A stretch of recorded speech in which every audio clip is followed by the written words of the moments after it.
Hello, welcome to the Action Break. Today I'm going to be doing a mock presentation on this LEGO Clash Royale MOC. Now this is going to be only part 1 of this. There's going to be a part 2, maybe a part 3, I don't know. But anyways, I've just chosen a handful of the most iconic characters from the game, and I'm going to be showing you those right now, just before I show you the towers, of course, the crown towers. But anyways, let's go take a closer look at these minifigures. Our first 3 minifigures are the Barbarian, the Archer, and the Knight. Now, something you might want to know about the Barbarian is that his helmet is actually that of an Imperial officer from Star Wars. Basically what I did was I painted it gold, and similar for the Knight's helmet, I took Benny's helmet, Benny the Spaceman from the LEGO movie, and I just painted it gray with some darker gray spots to give it that chainmail effect. So yeah, let's go on to the next figures. Our next 3 minifigures are the Musketeer, the Goblin, and the Skeleton. Now, for the Musketeer, I created a custom gun, which I will show you guys how to build in a later video. But anyways, yeah, she has pretty much a custom conquistador helmet, and also she has some lederhosen legs and a sort of a Shakespearean torso. For the Goblin, I basically took a Dobby head and I painted it green with some yellow eyes, and the Skeleton is just so boring that I might as well just move. Our final 2 minifigures are the Mini Caca and the Wizard. Now you might notice that the Mini Caca has a 1x1 brick with studs on 4 sides for the head, with a blue stud and some other gray pieces to give it its devilish shape.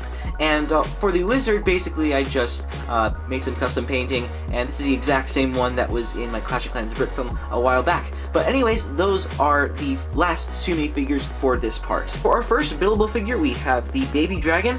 Now, it was a challenge to get this into a yellowish green color, while also trying to make it as accurate as possible. It does look a little bit goofy, like a Mixel, but overall I don't think it turned out too bad. As you can see, there is some articulation in the feet right here, and there's also these feet that I used little carrot pieces to accomplish. Anyways, that is the Baby Dragon. And finally, we have the Giant Skeleton.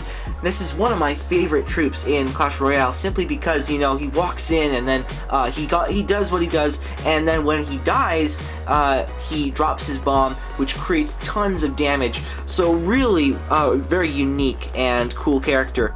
His arms can move just a little bit, and his head can move up and down and from side to side. You can be like, what the heck is going on here? And on the back you can see that there is a barrel with some gunpowder in it attached to some chains. I thought that looked pretty cool. So yeah, he is pretty sturdy, I guess. You can like knock him over.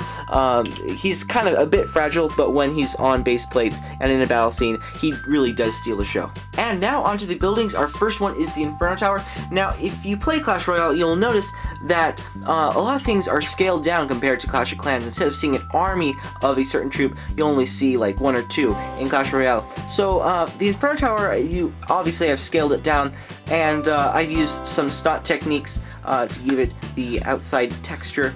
And at the top you can see that there is a magnifying glass. So yeah, there is the Inferno Tower. Up next we have the Goblin Hut. Now, something you might want to know is that the whole entire top piece is actually just one piece, and it stays together, and it just fits on top. Inside you can see that there are some coins and a little barrel in there, and around here you can see that there are some log bricks to give it a little bit of texture. Anyways, that is the Goblin Hut. And finally we have a scaled down version of an Elixir Collector.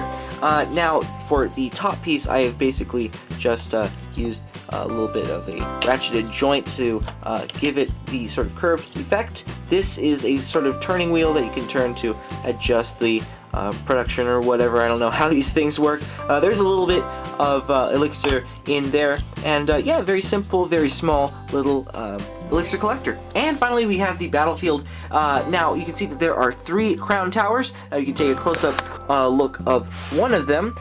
This is a smaller one. There are some little red banners right here on the sides. I've used some 2 pieces to get this crown effect, and right here there is a larger crown, and of course a larger tower. This is where the king sits, and we'll actually go take a look of what is up there. One of my favorite things about the king's tower is that there is a lever right here. This is actually in the game. When you hit the king's tower, the king pulls this up, and you can see that there is a stud shooter that pops out.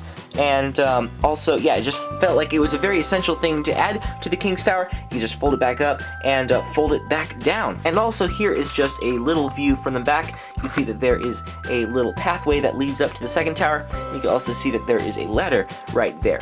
And pretty much the other towers are the exact same. To close off this mock presentation, I've created a little battle scene right here.